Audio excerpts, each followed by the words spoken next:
And now for our next news special report.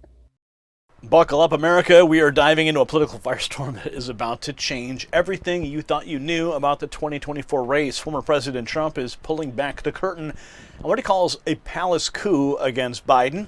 And trust me, you don't want to miss a single word, from shocking revelations about who's really running the show to dire warnings about America's future. This interview is a game changer, so stay tuned for exclusive clips that'll make your jaw drop, and just wait until you hear our final thought. It's a wake-up call you can't ignore.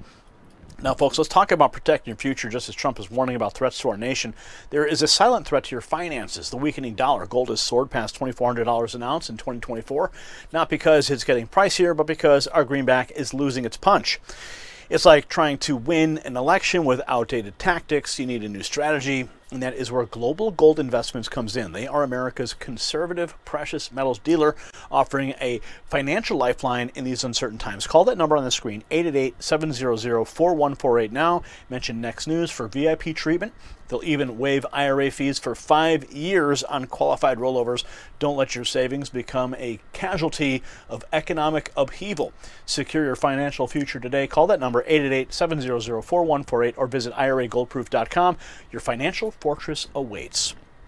Now, welcome back, Patriots. This is Gary Franchi for the Next News Network, and we have a bombshell that is going to blow the lid off Washington's latest power play. Former President Trump just sat down with Fox and Friends, and what he revealed is nothing short of explosives. He didn't mince words when asked about Biden's recent Oval Office address. He called it terrible, but that's just the tip of the iceberg. According to Trump, we're witnessing nothing less than a palace coup against Biden. Let's roll the tape and hear it straight from the source. Watch. Well, I think it was a coup. They didn't want him running. He was way down in the polls, and they thought he was going to lose. They went to him and they said, "You can't win the race," which I think is true, unless I did something very foolish, which I wasn't going to do. And I think he was so far down, and they said, "You're not going to win, and you're not in great shape, and you did poorly in the debate." I think the debate started everything. That really started the fall. If he didn't have the debate, and remember, they challenged me. I didn't challenge them. They said, "Let's have a debate."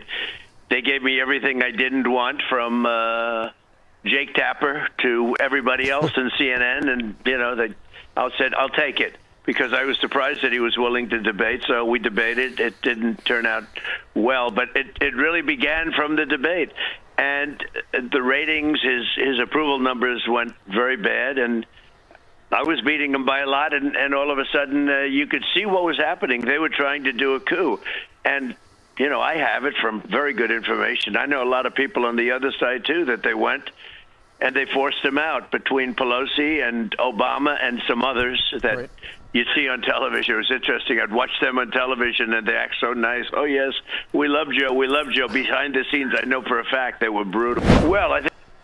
So you heard it, folks. Trump believes Biden is being pushed out by his own party. He points to plummeting poll numbers and a disastrous debate performance as the catalyst. But here's the kicker. Trump's claiming he's got inside information that heavy hitters like Pelosi and Obama are the ones wielding the knives. But it's not just about Biden. Trump's got plenty to say about the person who might step into the Oval Office next, Vice President Kamala Harris. Let me tell you, he didn't pull any punches. Listen. He's been this way for a long time. He hid in his basement during COVID, and they pulled a fast one. He was in his basement. When I was campaigning, I said, "Where is this guy? He's never out." And he's been this way for a long time. I think he's worse now. I watched the speech last night, and look, the amazing thing is, you look at the other networks, they say, "Oh, wasn't that a wonderful speech? Wasn't he wonderful?" It was terrible. It was like a terrible speech, and terrible delivery. He looked like he was having problems. And yet you watch the other networks, and you would think he was Ronald Reagan in his prime, Winston Churchill in his prime. And he wasn't. It was not good. It was not a good speech. The look, the sound, the voice, everything.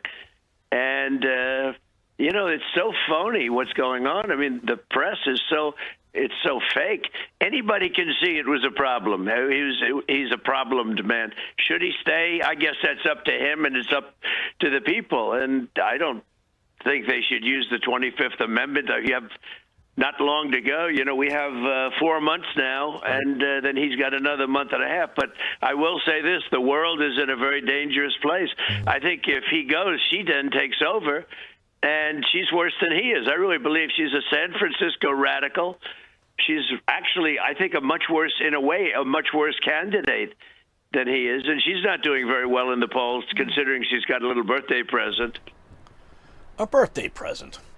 Well, Trump paints a dire picture of a potential Harris presidency, calling her worse than Biden and a San Francisco radical. He even goes on to say America couldn't survive under her leadership. When asked about Harris's progressive record and policies, he didn't hold back.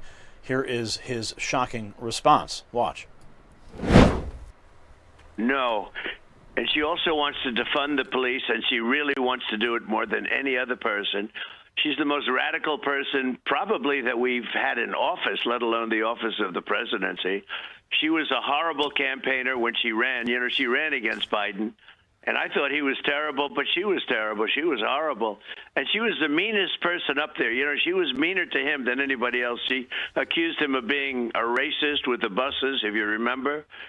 She was the meanest person, but not a very good debater, but nasty, just nasty to him. And then when he chose her, I said, how do you do that? A person treats you so badly. He was treated so badly during the debates. And he wasn't all there even during those debates. I mean, that was a long time ago. He still wasn't there. You know, if you know him, he wasn't there 25 years ago. He was not exactly the brightest bulb in the ceiling. And this is what we got. And look at our country now with 20 million. Because the number I saw you talking before to Rachel's mom. It was very sad. I know them, and it's what happened to Rachel was so horrible, and what happened to so many families and so many people in families with all of the criminals pouring into our country. And remember this: every single country all over the world, unless they're stupid, is releasing their prisoners and their gang members and their bad people into our country. Venezuela, which has a tremendous problem with crime in Caracas and other places, Venezuela is releasing thousands of people, criminals, gang members, drug dealers, the worst. They're releasing them into the United States. Venezuelan crime is down 72%. Their prison population is becoming much smaller. I'm surprised they haven't just moved all of them. They will. They'll soon have no prisoners. All of the prisoners are being moved into the United States, and that's true with many other countries.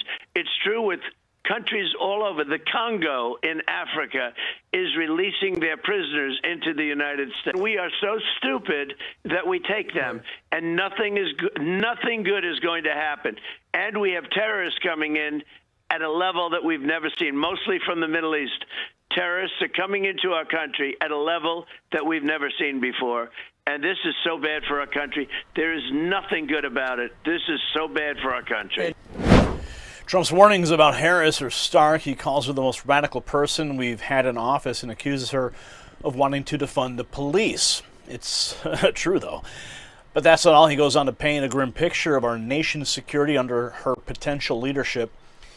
Now let's address the elephant in the room, Trump's VP pick, JD Vance. Some have questioned whether this was the right move, given that he's now likely to face a female opponent.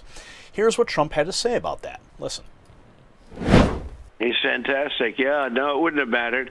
And I thought she was probably going to happen anyway, because I knew there was a palace coup going on, and I assumed that she'd be probably getting it. She had the advantage. So, no, it wouldn't matter. No, he's doing a fantastic job. He goes around. He's essentially for the worker. He's seen the worker be horribly abused and taken advantage of, and he's for the worker. That's what his book is about. That's where his feelings are. Gotcha. No, he's for the worker. No, he's great. He's doing a great job, and he's been very well received. Trump stands firm behind Vance, praising his commitment to American workers. It's clear he's not second-guessing this decision, even in light of recent developments. Of course, Harris isn't taking these accusations lying down. She's on the attack, touting her record as a prosecutor. Let's take a look at her attack.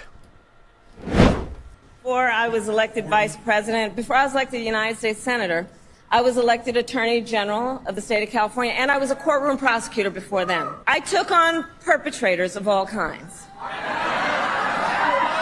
predators who abused women, fraudsters who ripped off consumers, cheaters who broke the rules for their own gain.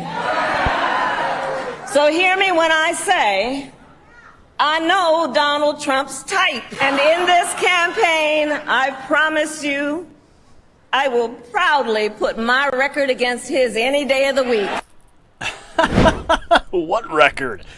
Yeah, that most liberal senator record. Of course, Trump's not buying it. Here's his blistering response to Harris' counterattack. Watch. Well, I think it's disgusting, and I get a kick out of one thing. They say, sir, be nice. You just got hit with a bullet. Maybe he's changed. Be nice. And I'd love to be nice, but I'm dealing against real garbage. When you hear that, they've weaponized the justice system against me. They've indicted me 4 times. They've pushed other lawsuits onto me. It's never happened in this country. This is like a third world country, what they've done, a banana republic. Every single court case that I have is pushed on by them. They've taken the Justice Department, used local DAs, and used local attorney generals. Every single case I have, and I just won the big one in Florida, that Biden didn't win.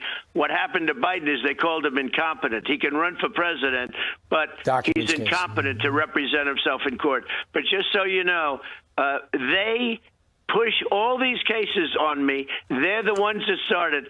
And then they say, I'm a prosecutor. He's a criminal. They're the ones. Every case is started by them. And I'm winning the cases.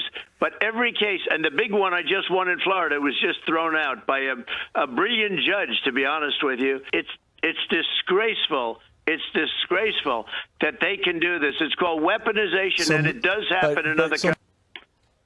It's not a question of getting under your skin. You fight back. I fought back, I think, very valiantly. But they weaponized the United States Justice Department against Donald Trump for purposes of hurting their political opponent.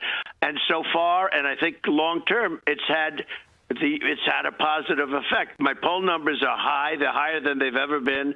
People don't like what they're doing. They weaponize it to go after a political opponent. Now, and she was very much in charge, and she was a prosecutor, but she was a failed prosecutor. She put a lot of people in jail that should have never been there. She put people in jail that were political enemies.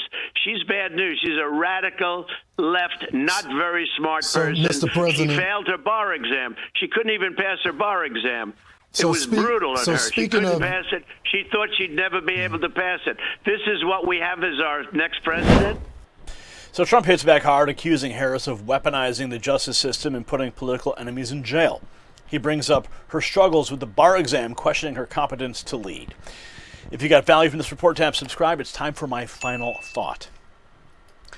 Patriots, what we've witnessed today is nothing short of a political earthquake. Trump's clarity and strength of position are undeniable. He's laid bare what he sees as a coordinated effort to reshape the highest office in the land, and his warnings about a potential Harris presidency are stark and unequivocal. As we look ahead to the next 90 days, one thing is clear: this race is far from over. Harris still needs to secure the nomination, and if today's interview is any indication, she is got a fight on her hands, and Trump's not pulling any punches, and he's clearly positioning himself as the only bulwark against what he sees as a radical takeover of our government. So buckle up, America. The road to 2024 is going to be a wild ride. Congratulations, you made it to the end of the video. Now keep up your quest for truth with this next news report. And if you found our channel enlightening, join the millions who agree with you. Tap subscribe. Thank you for watching the Next News Network.